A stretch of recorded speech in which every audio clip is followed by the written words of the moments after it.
Dans les rues pavées de Rome, où les fontaines chantent encore les échos d'un passé glorieux, Luana Belmondo a longtemps incarné l'image d'une femme dont la vie se confondait avec les arômes enivrants de la cuisine italienne. Née un 30 septembre 1971, sous un ciel automnal chargé de promesses, elle a grandi au rythme des marchés animés du Trastevere, apprenant à marier les saveurs avec la précision d'une artiste.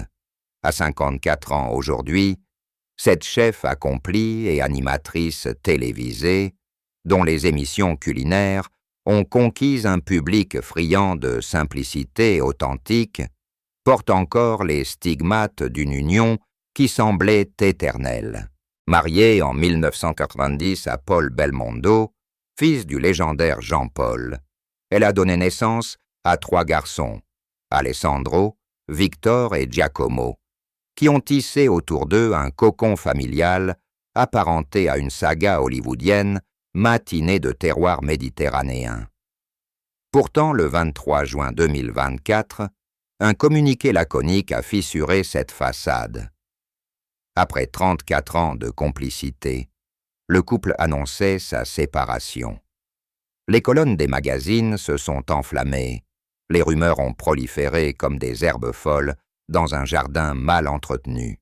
Luana, d'ordinaire si discrète, s'est murée dans un silence assourdissant, laissant les spéculations envahir l'espace public. Mais ce silence, tel un plat mijoté à feu doux, portait en lui les prémices d'une révélation.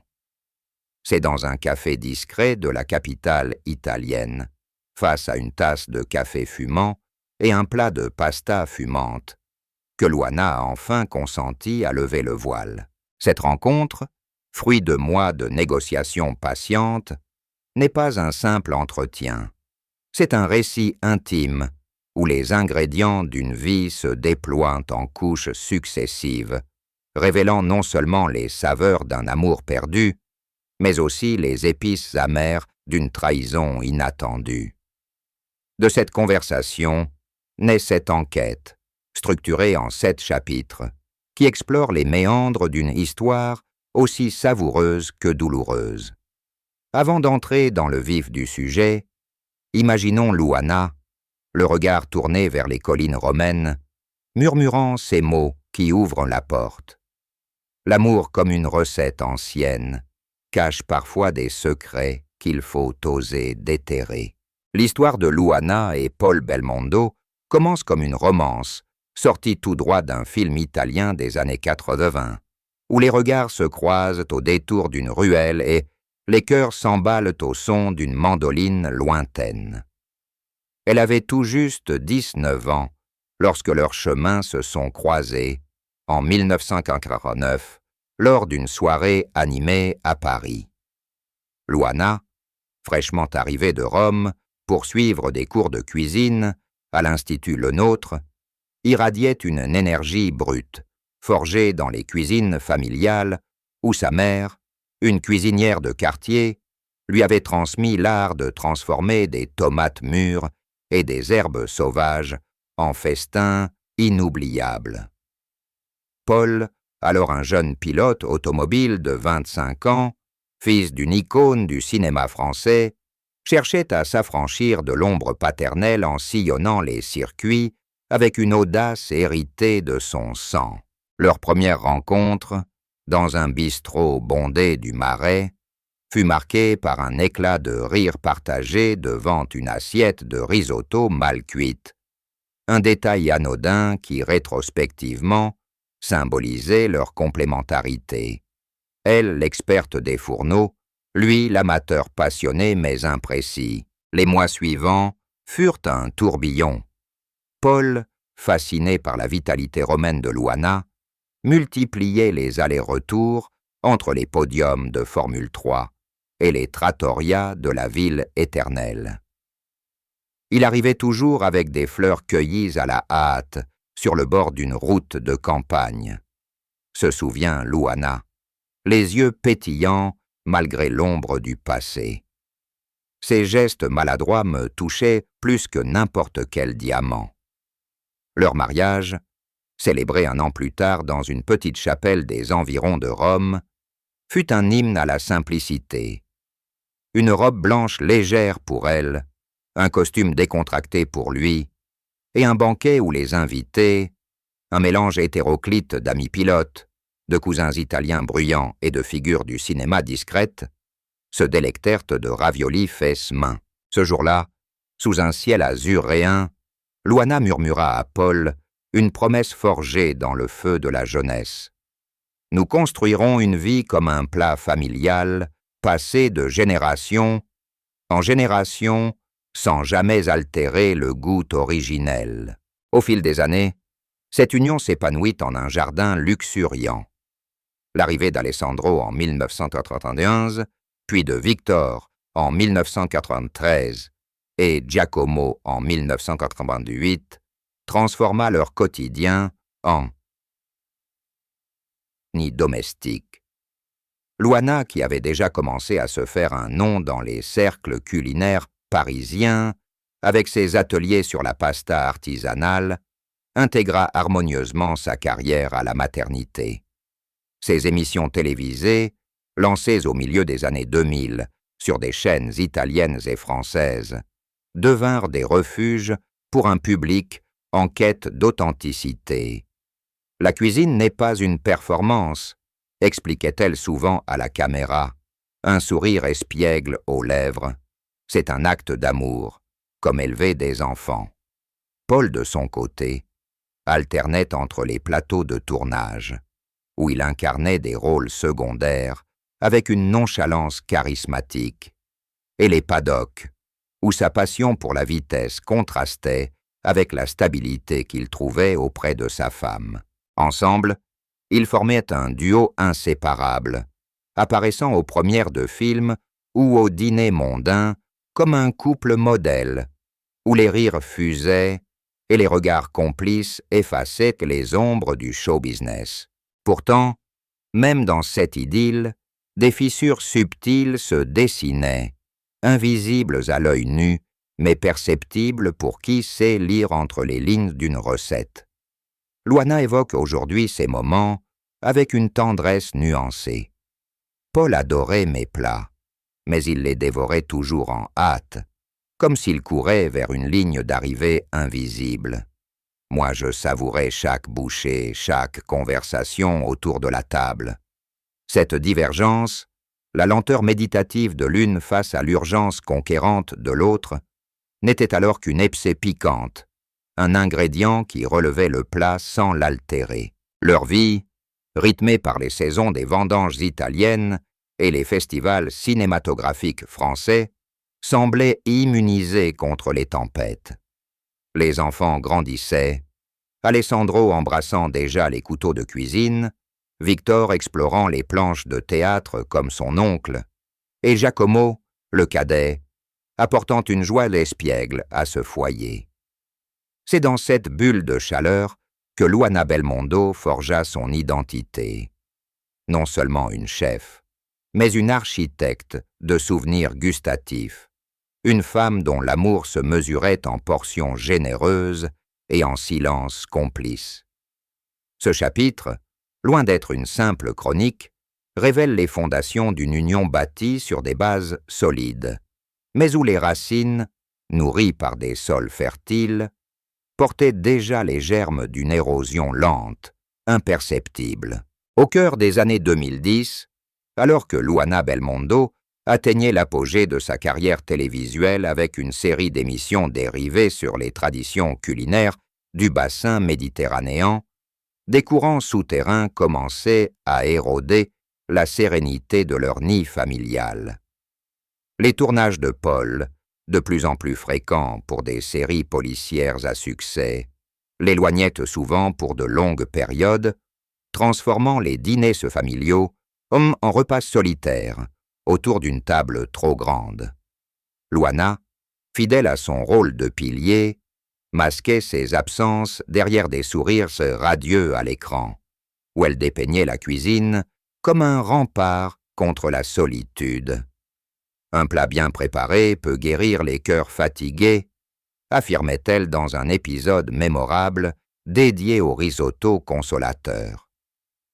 Mais en coulisses, les conversations avec Paul, autrefois fluides comme un vin rouge corsé, se faisaient plus espacées, entrecoupées de silences que ni l'un ni l'autre n'osait combler. Ces signaux discrets s'amplifièrent avec le temps. Lors d'un voyage en Toscane en 2018, destiné à célébrer les 25 ans de leur mariage, Luana nota pour la première fois une distance tangible. Paul, absorbé par son téléphone, des messages d'agents ou d'amis du circuit, expliquait-il, semblait ailleurs, ses yeux vagabondant vers l'horizon comme un pilote scrutant une piste incertaine.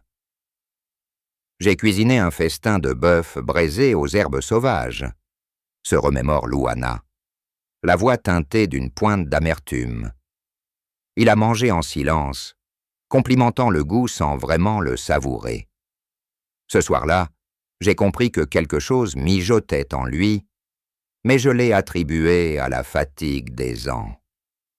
Leur intimité, jadis un feu ardent, se muait en braise tiède, entretenue par la routine des responsabilités parentales et professionnelles. Les enfants, désormais adolescents, absorbaient l'énergie de Luana.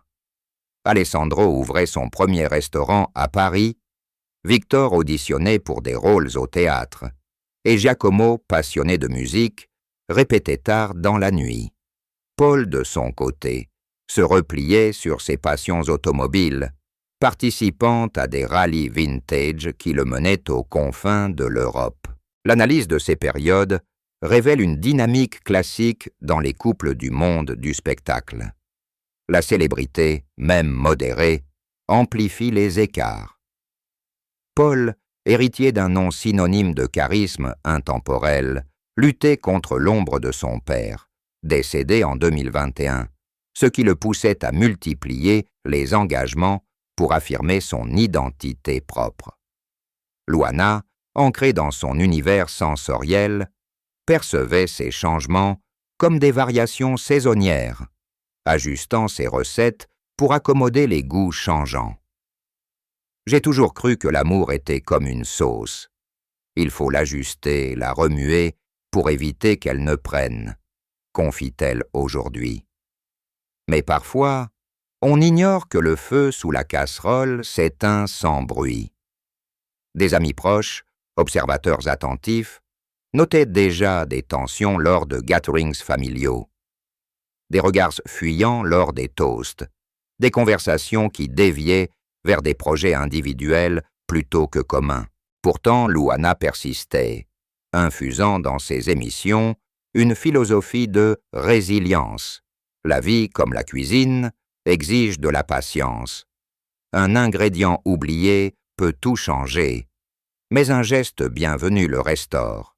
Ses avant-coureurs, loin d'être des orages violents, étaient des brises persistantes, érodant patiemment les contours d'une relation forgée dans l'urgence de la jeunesse.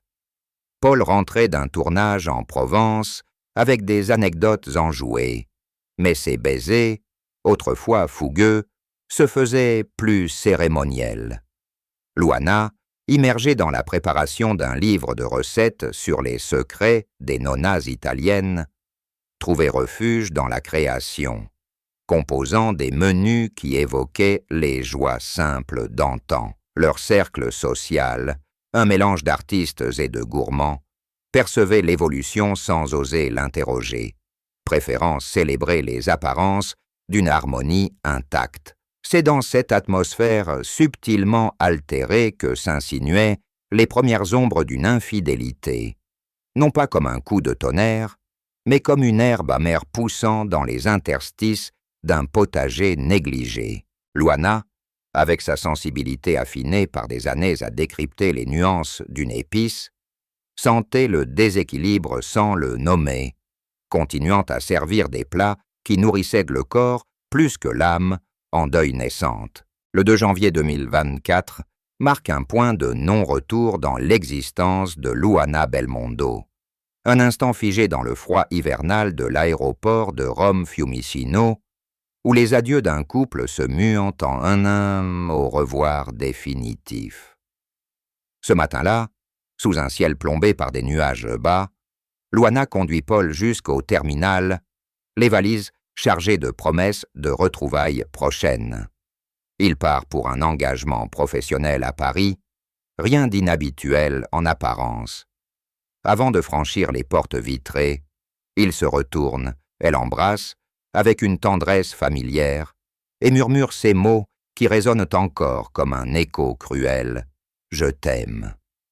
Luana, les yeux humides d'émotions coutumières, agite la main, voyant Cèse éloigné, ignorant que ce geste scelle la fin d'une ère. Les heures suivantes, elles s'étirent en une routine apaisante. Elles regagnent leur villa aux collines romaines, préparent un risotto aux truffes pour le déjeuner solitaire, et consultent machinalement son téléphone en attendant un message de confirmation d'atterrissage. Le choc survient 2 jours plus tard, sous la forme d'un appel inattendu. 2 amis communs, la voix hésitante et teintée d'embarras, lui rapportent une rencontre fortuite. Paul, croisé dans un café parisien, accompagné d'une femme blonde et française, dont les rires complices tranchent avec la discrétion habituelle du couple. « Nous ne savions pas comment te le dire, » balbutie-t-il, « mais tu mérites la vérité. » Luana, le combiné tremblant dans sa main, sent un vertige et l'envahir, comme si le sol de sa cuisine, tant aimée, se dérobait sous ses pieds. Elle tente immédiatement de joindre Paul, composant frénétiquement son numéro. Mais les sonneries se prolongent en vain. Enfin, un message WhatsApp s'affiche, laconique et glacial.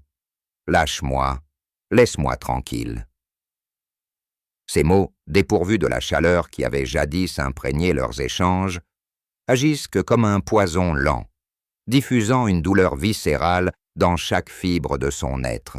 Les jours qui suivent se déroulent dans un brouillard épais, où le quotidien se fracture en éclats insurmontables. Luana, habituée à transformer les crises en recettes salvatrices, se retrouve paralysée devant son plan de travail, incapable de trancher une simple ciboulette sans que les larmes brouillent sa vue. Ses fils, alertés par son silence inhabituel, affluent à la villa. Alessandro annule une réservation au restaurant, Victor interrompt une répétition théâtrale, et Giacomo le plus sensible arrive avec un bouquet de fleurs sauvages cueillies en chemin. Leur présence, un rempart fragile contre l'abîme, ne suffit pas à combler le vide béant. J'y ai passé des nuits entières à fixer le plafond, à me repasser en boucle ces derniers mois. Avoue Luana, la gorge nouée par l'évocation. Était-ce un signe que j'ai ignoré? Une recette que j'ai ratée par excès de confiance? Et l'analyse de ce basculement révèle une trahison non seulement conjugale, mais existentielle. Après 34 ans, Paul choisit le silence comme arme, abandonnant Luana à une solitude amplifiée par les projecteurs médiatiques qui déjà flirtent l'affaire. La révélation publique, officialisée en juin, transforme cette douleur privée en spectacle national. Les tabloïds italiens et français se délectent des détails sordides, spéculant sur l'identité de la mystérieuse blonde, dépeignant Luana comme une victime tragique d'un amour fané. Elle qui avait toujours protégé son intimité comme un secret de famille, se voit exposée, ses interviews passées sur l'amour éternel ressorties comme des ironies cruelles. Pour Hortense, au milieu de ce chaos, une lueur persiste. La force intérieure que Luana puise dans son héritage culinaire. La cuisine M a appris que même un plat brûlé peut être sauvé par un filet de vinaigre, dit-elle avec une résilience naissante. Cette chute, aussi brutale soit-elle, est peut-être le début d'une nouvelle préparation. Ce chapitre, pivot du récit, n'est pas seulement une chronique du effondrement. Il interroge la fragilité des liens humains, où un baiser dé à Dieu peut masquer l'aube d'un cataclysme, laissant une femme brisée mais pas anéantie, prête à affronter les chapitres suivants avec une objectivité forgée dans le feu de l'épreuve. La fracture du 2 janvier 2024 n'était que le prélude à une cascade de découvertes qui ont ébranlé les fondations mêmes de l'identité de Luana Belmondo, transformant une suspicion en certitude accablante.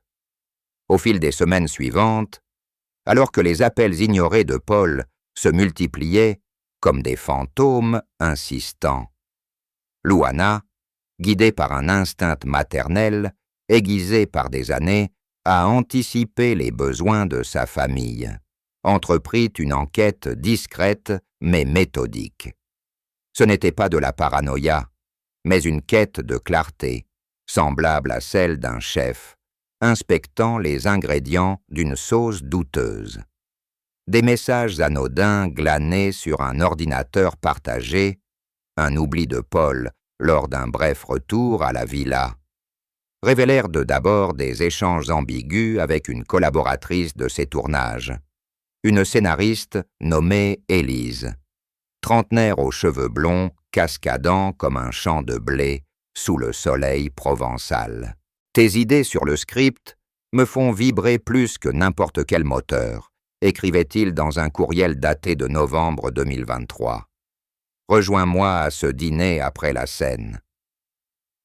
Luana, lisant ces lignes à la lueur d'une lampe de chevet, sentit une nausée monter, non pas de jalousie viscérale, mais d'une tristesse profonde, comme si un vin millésimé qu'elle avait chéri s'avérait frelaté. Poussée par ce malaise, elle contacta des amis communs à Paris, ces mêmes qui l'avaient alertée initialement, et obtint des confirmations fragmentaires mais accablantes. Élise, rencontrée sur le plateau d'une série policière où Paul incarnait un inspecteur tourmenté, n'était pas une simple collègue. Les dîners si professionnels s'étaient mués en rendez-vous prolongés, des promenades le long de la Seine sous les lumières tamisées des quais, et même des week-ends volés en Normandie, prétexte, des retraites créatives. Un témoin, un caméraman de confiance, décrivit une scène poignante. Paul et Élise, enlacés lors d'une pause tournage, en février 2024, riant d'une private joke qui excluait le reste du monde. Ils semblaient libérés, comme s'ils respiraient enfin sans le poids des ans, rapporta cet homme, la voix empreinte de regret pour l'ancienne complicité qu'il avait connue avec le couple. Luana, recevant ces détails par bribes, les transcrivait dans un carnet, non pour accumuler des preuves judiciaires. Le divorce se profilait déjà comme une formalité, mais pour reconstituer le puzzle d'une trahison qui s'était ourdie sous son nez dans l'ombre des fourneaux qu'elle maintenait allumés pour tous. L'ampleur de cette liaison, qui durait depuis au moins 6 mois avant l'explosion, n'était pas seulement physique, elle touchait à l'essence même de ce que Paul avait toujours prétendu chérir chez Luana. La stabilité, la profondeur des racines italiennes. Élise représentait l'opposé, une effervescence parisienne, une carrière ascendante dans l'écriture de scénarios qui flattaient l'ego de Paul, en quête de renouveau après la perte de son père. Des captures d'écran, partagées par une amie d'Élise repentie, montraient des messages où Paul comparait leur relation naissante à un bolide neuf sur une piste vierge.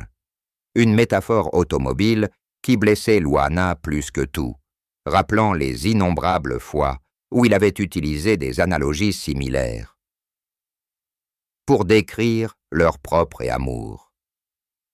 Je me suis senti comme un plat réchauffé, usé par les répétitions, confie Luana lors de notre entretien, ses doigts serrant une tasse de thé comme un talisman. Mais la vraie douleur, c'était de réaliser que cette raison, cette soif de jeunesse et d'adrénaline, avait germé en silence, nourrie par des frustrations qu'il n'avait jamais osé verbaliser. Cette révélation n'éclata pas en un scandale public immédiat. Luana, respectant encore les vestiges de leur intimité, choisit le silence stratégique, consultant un avocat pour protéger ses fils de la tourmente médiatique. Pourtant, les échos se propagèrent. Des ragots dans les couloirs de la télévision française, où Paul filmait sa prochaine série, parlaient d'une muse blonde, inspirant ses performances. Luana, de son côté, plongea dans une introspection culinaire, créant des recettes amères, un tiramisu au citron vert, aigre et revigorant, qui servait de catharsis. L'analyse de cette phase met en lumière un schéma récurrent dans les divorces de célébrités. La trahison comme catalyseur d'une crise identitaire, où l'un des partenaires, étouffé par la routine, cherche un souffle nouveau dans les bras d'un alter ego idéalisé. Pour Paul, Élise incarnait non seulement une passion charnelle, mais une échappatoire à la pression du nom Belmondo, un nom qui pesait comme un héritage trop lourd. Luana, loin d'être une victime passive, commença à disséquer ses motivations lors de thérapies privées, notant comment les tournages isolés de Paul avaient créé un vide fertile pour cette idylle. La vraie raison de ce divorce choquant, dit-elle avec une clarté nouvelle, n'est pas l'infidélité en soi, mais l'incapacité à communiquer les failles avant qu'elles ne deviennent des gouffres. Au-delà des faits crus, cette ombre blonde redessina le portrait de Paul, tel que Luana l'avait connu. Un homme généreux, mais impulsif, capable de dévotion absolue un jour et d'abandon froid le lendemain. Des lettres anciennes, relues dans la solitude de sa villa, contrastaient avec les textos récents, soulignant une évolution ou une régression vers l'égoïsme. Luana, en partageant ces fragments lors de notre discussion, ne cherche pas la vengeance, mais l'objectivité. Comprendre n'efface pas la blessure, mais elle permet de la transformer en leçon. Ce chapitre, étiré sur les mois de découverte, s'étend comme une enquête culinaire minutieuse, où chaque ingrédient, un message, un témoignage, un souvenir, est pesé, goûté, analysé pour révéler la recette toxique d'une rupture. Les fils de Luana, témoins silencieux, apportèrent leur soutien sans jugement. Alessandro cuisinant des repas réconfortants, Victor lisant des poèmes italiens à voix haute, Giacomo composant des mélodies douces pour apaiser les nuits agitées. Ainsi, la trahison, loin d'anéantir, devint le ferment d'une renaissance, où Luana apprit à distinguer les saveurs vraies des illusions sucrées, préparant le terrain pour une reconstruction plus robuste. Une fois la trahison confirmée, le divorce de Luana et Paul Belmondo se transforma en un théâtre d'ombres prolongées, où les avocats orchestraient des négociations aussi serrées qu'une réduction de sauce balsamique, et les médias, affamés de détails, dévoraient chaque bribe d'information avec une voracité indécente. Dès juillet 2024, après l'annonce officielle, les tribunaux parisiens devinrent le cadre d'une procédure discrète mais tendue, centrée sur la garde partagée des biens accumulés, la villa romaine, un appartement haussmannien et les droits sur les recettes familiales que Luana avait développées. Paul, représenté par un cabinet renommé spécialisé dans les affaires de célébrités, insista sur une séparation amiable pour préserver l'image du clan Belmondo, encore écorché par la disparition de Jean-Paul, 3 ans plus tôt. « Nous avons construit cela ensemble », plaida-t-il via son conseil, « mais il est temps de diviser équitablement sans rancune. » Luana, de son côté, opta pour une approche pragmatique, exigeant non seulement une pension substantielle pour les études des plus jeunes, mais aussi la reconnaissance de sa contribution créative aux projets communs, comme les livres de cuisine co-signés dans les années 2010.